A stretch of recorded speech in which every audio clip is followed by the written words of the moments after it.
নমস্কার, গুরু কৃপাহি কেবলম। আজকের আলোচনার বিষয় কিছু সামান্য অশুভ ফলদায়ক যোগ নিয়ে আলোচনা করছি। বিগত কয়েকদিন আগে কয়েকটা পয়েন্ট বলেছি, আজকে আমি আর একটা পয়েন্ট বলবো।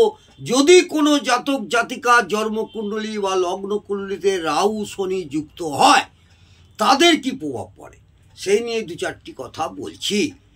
যদি কোনো জাতক জাতিকা জন্মকুণ্ডলী বা লগ্নকুণ্ডলীতে রাহু শনি যুক্ত হয় তবে জাতক জাতিকাদের স্বাস্থ্য ঠিক থাকে না, শরীর স্বাস্থ্য একদমই ঠিক থাকে না।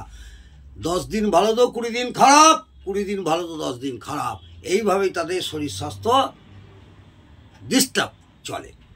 যদি জন্মকুণ্ডলীর চতুর্থ স্থানে, জন্মকুণ্ডলী বা লগ্নকুণ্ডলীতে ফোর্থ হাউসে স্থানে রাহু শনি যুক্ত থাকে তবে জাতক জাতিকাদের মায়ের অনেক কষ্ট থাকে।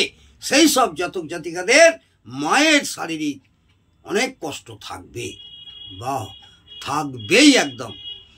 যদি জন্মকুণ্ডলীতে পঞ্চম স্থানে রাহু শনি যুক্ত হয়, যদি জন্মকুণ্ডলীতে পঞ্চম স্থানে রাহু আর শনি যুক্ত হয় তবে জাতক জাতিকাদের সন্তানের কষ্ট দুঃখের মধ্যে পড়তে হয়।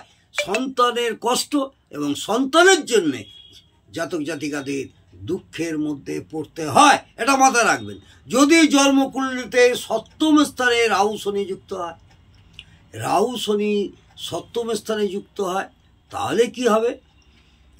জাতক বা জাতিকার স্ত্রীকে নানা রকম কষ্টের পরিস্থিতির মধ্যে পড়তে হয়, অর্থাৎ তার পরিবারকে নানা রকম কষ্টের মধ্যে এবং কষ্টের পরিস্থিতির মধ্যে পড়তেই হবে একদম। যদি রাহু শনির সাথে যুক্ত জন্মকুণ্ডলীর দশম স্থানে থাকে, রাহু শনি যদি রাহু শনির সাথে যুক্ত জন্মকুণ্ডলীতে দশম স্থানে থাকে অর্থাৎ 10th হাউসে থাকে তবে জাতক জাতিকাদের ব্যবসায় আর্থিক হানি হয়।